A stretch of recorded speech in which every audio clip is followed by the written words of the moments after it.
Husband has a girlfriend and now wants a divorce from me. His father passed, left him the estate, and he sold it to start over. But that money was supposed to help me retire and support our kids after I funded his life for years. I'm 46. I've been married to my husband, Matt, for 18 years. We have 2 kids, 14 and 11. I've always been the steady one, stable job, benefits, savings, the works. Matt bounced around a lot with jobs. He always said he was trying to find himself, and I bought into that because I loved him, and I wanted to believe that someday he'd figure it out. I was willing to carry the weight for a while. I just didn't know a while would be almost 2 decades. I paid for everything: rent, food, insurance, both cars, vacations, school clothes, everything. Even when he was working, it was part-time gigs or random freelance stuff. When he did bring in money, he kept it separate, said he needed his own space. I thought that meant mental health or something. Turns out it meant planning for a future I wasn't going to be in. Last year, his dad passed away. It was sudden, heart attack. His dad wasn't rich, but he owned his house outright and had a small property up north, just a piece of land with a cabin on it. He left it all to Matt. No will drama, just clean inheritance. At the time, I thought, finally, a little breathing room. Maybe we could fix up the house, maybe take some pressure off my shoulders, maybe even tuck away some of that for college or retirement. For once, I thought it was okay to dream a little. I didn't even get to see the will. He kept it all private, said he was handling it. I trusted him. God, I wish I hadn't. In January, he tells me he wants a divorce. No big fight, no cheating bombshell yet. Just straight up, he's not happy and thinks we've grown apart, that he wants to start over. I didn't even react at first because I was so confused. We weren't perfect, but I thought we were fine. We still talked, still had family dinners. He kissed me goodbye that morning like nothing was wrong. I actually laughed when he said it, thought it was a bad joke. Then I find out there is another woman. Not just a fling, a full-on girlfriend. He met her months ago. They've been seeing each other behind my back. She's younger. No kids, no baggage. Of course. I confronted him, and all he said was that he didn't want to live a lie anymore, that he needed to do this for himself. I was floored. We have 2 kids, we have a mortgage, we had plans, and now he just wants to walk away like he was never part of it? And here's where it gets worse. The inheritance, the house, and the land. He sold it all, both properties, quietly, without telling me, without putting any of that money toward the family. He kept every cent. Over $400,000. I found out when a mutual friend asked if I was moving into the cabin. I didn't even know it was gone. He said it's his money and he's using it to start fresh. He's already moved in with his girlfriend. She has a little apartment and he's using the money to buy a condo. He's starting some kind of coaching business. The same man who couldn't keep a job for longer than 6 months now suddenly wants to mentor other people. Meanwhile, I'm here scrambling. The divorce papers just hit. He wants 50-50 custody even though he's never done school drop-offs or helped with homework. My oldest is furious with him. My youngest is confused. I'm trying to shield them from the worst of it, but I can see the cracks forming already. We had a small joint savings account. I checked last week and it's empty. I confronted him and he shrugged, said he needed it for moving costs, and that I was being dramatic. That savings was meant to be my emergency fund if I lost my job. I don't even have words for how careless he's being. I didn't want to take him to court, but I don't think I have a choice now. I've talked to a lawyer, and apparently because the inheritance was in his name, and we're in a non-community property state, I might not be able to touch any of it, not even to get back what I put in all these years. 18 years of supporting someone who never paid a single mortgage payment. 18 years of being the fallback, the planner, the responsible one. I sacrificed promotions, job offers, even going back to school because I thought we were in it together. Now he's off playing house with someone new and telling everyone he's finally free. I don't want revenge. I want justice. I want to feel like this wasn't all for nothing. I want to believe there's some kind of balance in the universe that says you can't just use people and toss them out like trash. I'm not even sure why I'm posting. Maybe just to be heard. Maybe so someone out there who's been through this can tell me what the hell to do next. Update 1. Damn, this really blew up. I've read stories on here for years and never thought I'd be writing one, let alone something that hit this many nerves. I wanted to say thank you to everyone who commented or messaged me, even the tough loved ones. I needed it. A lot's happened in the last 2 weeks and I don't even know how to explain it without sounding completely insane. The main thing is, I hired the lawyer, a real one, not a consultation, not a friend of a friend. I walked into the office with a manila folder full of screenshots, bank statements, old receipts, everything I could dig up that showed how much I paid into our life.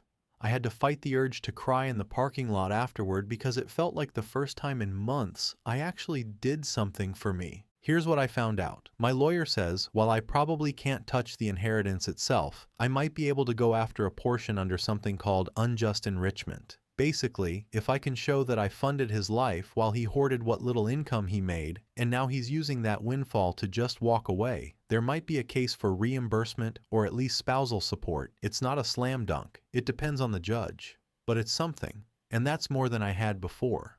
Also, he drained our savings after we'd already agreed to leave that account untouched until we figured things out. My lawyer called that bad faith and said it reflects poorly on him. Apparently, that'll help with the custody fight. Speaking of which, yeah, we're going there now, full court.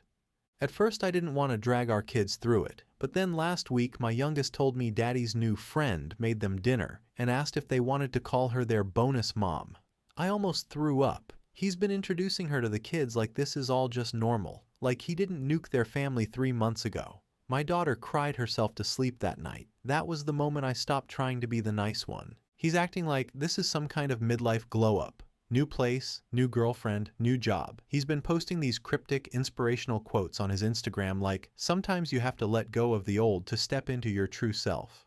Meanwhile, I'm juggling school drop-offs, work meetings, and trying to keep food on the table without collapsing. And get this, he started his business. It's literally just him doing Zoom calls in a co-working space talking about life transitions and personal growth for men. I found one of his flyers. He's charging $200 an hour. This man who never once handled a utility bill is now offering financial guidance to strangers. I'm documenting everything. Every text, every missed pickup, every time he sends the kids back with stained clothes or no school supplies. I didn't want to weaponize my kids, but he's made it clear he's only showing up when it fits his new schedule. I also found out he sold the cabin for way under market. Apparently the girlfriend's brother bought it. It wasn't a random buyer. He kept it in the family. My lawyer is looking into whether that counts as asset hiding or fraud, since the sale was private, and he never disclosed the transaction during our initial mediation. I'm tired, but I'm also done playing nice. He came by the house 2 days ago to pick up the kids and had the nerve to say I was making this harder than it needs to be, that I'm holding on to anger and refusing to grow. I didn't say anything. I just handed over their backpacks and shut the door. Then I sat on the floor in the hallway and sobbed for 20 minutes, not because I miss him, but because of what I let myself believe for so long. I keep replaying all the times I said no to myself so he could say yes to his dreams, the trips I didn't take, the savings I drained, the favors I asked from family, the way I swallowed my pride every time someone asked, "What does your husband do again?" And now I'm the villain because I won't let him coast into his next chapter without consequences. I don't know where this ends yet, but the next court date is set, and for once, I'm going to walk into that room with my head high. Update 2. Since my last update, and things have escalated in ways I didn't see coming, I honestly thought the worst was behind me after I filed for a contested divorce and started documenting everything. I was wrong. Matt's spiraling. At first, it was quiet. He was still doing his coaching gig, seeing the kids every other weekend, playing house with his girlfriend. But the cracks started showing real fast. 2 weeks ago, my oldest called me from their dad's condo crying, said he was yelling at the girlfriend behind a closed door and they were scared. I drove over. It was bad. Not violence, not physical, but screaming, throwing stuff. Not okay. The girlfriend stormed out while I was still in the hallway. She barely looked at me. After that, my kids didn't want to go back. I told my lawyer and we filed an emergency motion to modify the custody schedule. Judge granted a temporary suspension of overnight visits until things are more stable at his place. That set him off. He showed up to my house the next day unannounced, pounding on the door, demanding to talk. I didn't open it, called the police. He left before they arrived, but the neighbors saw everything and gave statements. Another point in my favor, I guess. But it doesn't feel good. It feels sad. Embarrassing. I never thought I'd be the woman whispering to cops on her front lawn. And now, the girlfriend's gone. She moved out, blocked him, everything. I found out through her sister, who messaged me on Instagram. She said he was emotionally manipulative, didn't contribute financially, and treated her like a placeholder. Sound familiar? She apologized. I didn't respond. I don't need an apology from someone who helped blow up my family. The money from the inheritance? He blew through most of it. Condo, car, business stuff, living expenses. He didn't budget, didn't invest, just assumed he'd be successful overnight. And when it didn't happen fast enough, he started panicking. A mutual friend said he's thinking about filing for bankruptcy if this coaching thing doesn't take off. Meanwhile, I'm still here, still working full-time, still taking care of the kids, still showing up. And now, I'm also dealing with him trying to worm his way back into our lives like nothing happened. Last weekend, he texted me asking if we could put the past behind us and figure out a new rhythm together, as if we were just taking a break, as if the girlfriend, the inheritance, the gaslighting, the yelling, the courts, none of it mattered now, like we were just two old friends reconnecting. I didn't respond.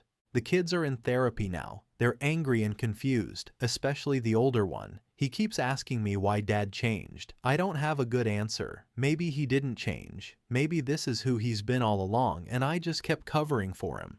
One thing I do know, he's not coming back into this house. Not as a partner, not as a friend. I'm done saving him. If he crashes now, he crashes alone. We have our next court date in a few weeks. My lawyer says we're pushing for full legal and physical custody, plus retroactive child support. I know it won't fix everything, but maybe it'll give me a chance to breathe. Update 3. 3 months since the last update, and I finally feel like I can breathe a little. The court stuff has been dragging, because of course it is, but we had a major breakthrough. The judge ruled in my favor on primary custody, not just temporary. Full physical custody with supervised visits for now. The emotional instability, the outbursts, the nonsense with the girlfriend. Turns out documenting everything does matter. He's allowed 2 supervised visits a month through a family center until he gets a psych evaluation and shows proof of a stable living environment. He flipped when he heard the ruling. I wasn't in the room with him when the judge read it out, but my lawyer told me he looked stunned, like someone just hit him with a baseball bat. Honestly, that image carried me through a whole week. Financially, it's still messy. He fought hard to avoid child support, claimed he had no income since the coaching thing never took off. We showed bank statements from his fancy spending right after selling the estate. He tried to claim it was a loan from a friend. The judge wasn't buying it. Long story short, the court imputed income based on his past earnings when he did work and lifestyle. He's been ordered to pay monthly child support based on that figure. Not as much as I hoped, but enough to make a difference. The kicker? He had to sell the condo. He listed it last month. Apparently the mortgage was eating him alive, and with no business income, he couldn't float it. He moved back in with a cousin 2 towns over. My kids don't want to go there, and I don't blame them. It's not about the location. It's about how he made them feel disposable. And he still tries to spin it like he's the victim. He posted something on Facebook about men being erased from their children's lives by vindictive exes, and tagged some fathers' rights group. I didn't engage. I'm beyond done explaining reality to a man who treats accountability like a foreign language. I found out recently he's trying to get a job at the local gym, front desk work. Honestly, I hope he gets it. Not because I care what happens to him, but because maybe then he'll finally understand what it means to earn something, to show up every day, to actually pull your own weight. As for me, I'm not healed, but I'm okay. I stopped crying in the car after work. I stopped checking his socials. I even went to a movie with a friend for the first time in over a year. I didn't think about him once during it. I also opened a new savings account, just in my name. It's small right now, but it's mine. I even started looking into certification programs for a career shift, something I've wanted to do for years, but always put off because he needed support, he needed time. Not anymore. The kids? They're adjusting. My oldest still has therapy weekly and started journaling. My youngest sleeps with the light on again but is laughing more. We cook together, we go on walks, we make stupid jokes. It's not perfect, but it's ours. And no one's draining it from the inside anymore. I keep thinking about that inheritance, about what it could have meant, about how much easier things might have been if he hadn't burned it all chasing some fantasy of being the main character in his own reinvention story. But honestly, I'd rather be broken free than rich and tethered to a man who treats loyalty like leverage. He thought the money would fix everything. Update 4. I'm sitting in my car outside the courthouse right now. Just finished the final hearing. Everything's official. The divorce is finalized. The paperwork is stamped. My last name is changed. It's over.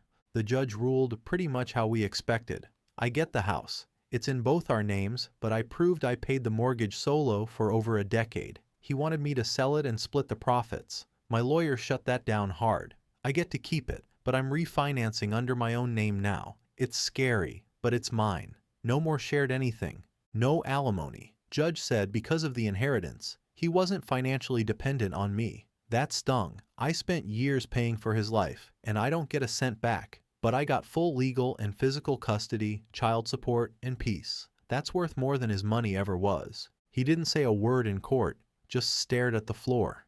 I think it's finally hitting him that this isn't a bad dream. It's real. He looked old, defeated, like all the ego drained out of him. Afterward, he tried to talk to me in the parking lot. I didn't stop walking. I didn't even turn around. I just got in my car, locked the door, and sat there until he drove away.